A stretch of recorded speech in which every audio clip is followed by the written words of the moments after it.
Welcome to our first video lesson. These are the short videos where you'll learn new skills that you'll apply in class and in your projects. Before we get started, I want to remind you guys that you can follow along on your own screens. If you hold down Control and Shift and press I, it'll bring up this window on the right side. Let's start by getting the window down to the bottom by clicking this Dock to Bottom button up here. That'll make it easier to work with. And then let's enter the console by clicking Console here on the menu bar. You may remember this lion. In class, what we were doing was we were having the lion move around on the page and do interesting things by typing in this window here. We were typing code in the console. Let's take a look at the first line of code that we typed. We typed robot.moveRandom and open and close parentheses. Does this look familiar? Remember, the R is capital and you need the parentheses. Press enter. We see the robot move across the screen. We press the up arrow and then enter again. We see the robot move again.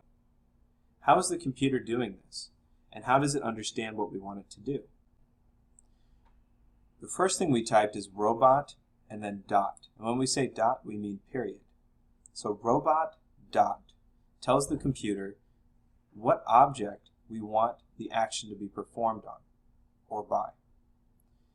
In the in-class exercise, when you were having your robot teacher perform different actions, for example, walk or retrieve a snack, preceding the name of the action, you would have the name of the teacher. So for example, Neeraj.walk or Miss Hankins.walk. The next part of the function call is moveRandom.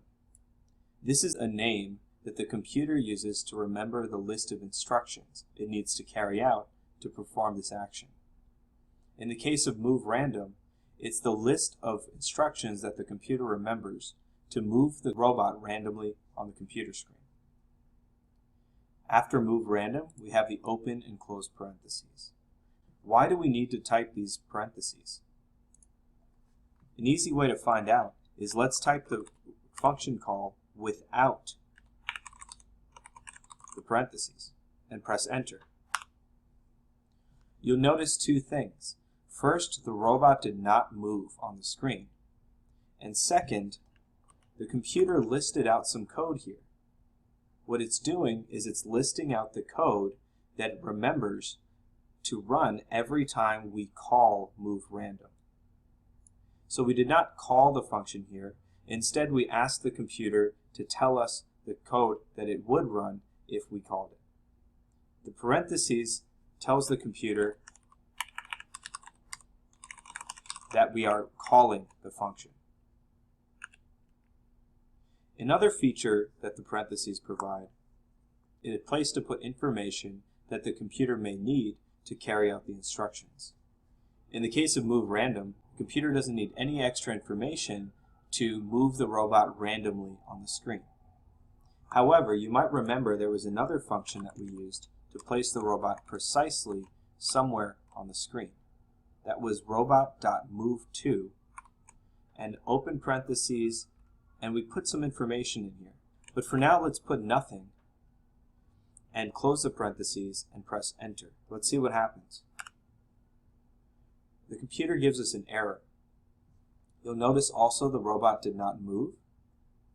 Let's take a look at the error.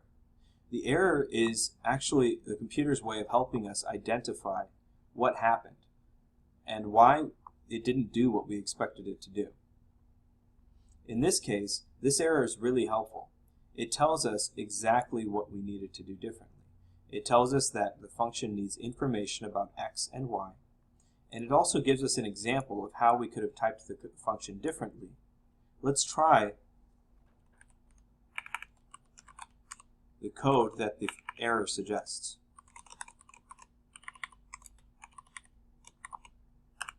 When we run that, we see it runs correctly. The robot moved exactly where we told it to.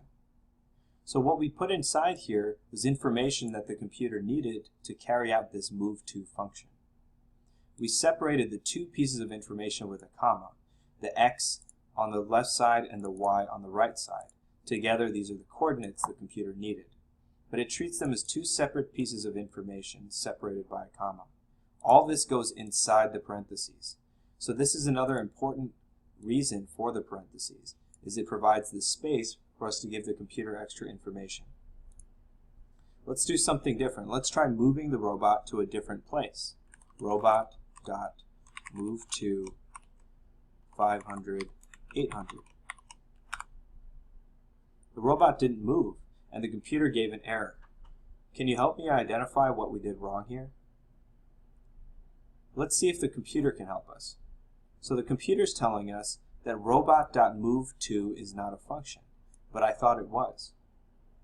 I think the problem is I typed the T in lowercase, and the computer only remembers the code when I type move2 with a capital T. That's the name that it remembers the code for. It doesn't remember it for the lowercase t. So this is another error that's helping me identify what I need to do to improve my code. So I'm going to type robot.move2 with a capital T, 500, 800. And you see my robot just moved off the screen. He's still there though. He's down there. So to summarize, we need the name of the function, we need an open and close parentheses, and sometimes, but not always, we need to put information inside of those parentheses. Hopefully you guys have a clearer idea now of what functions do and how to call them. Look forward to seeing you in the next class.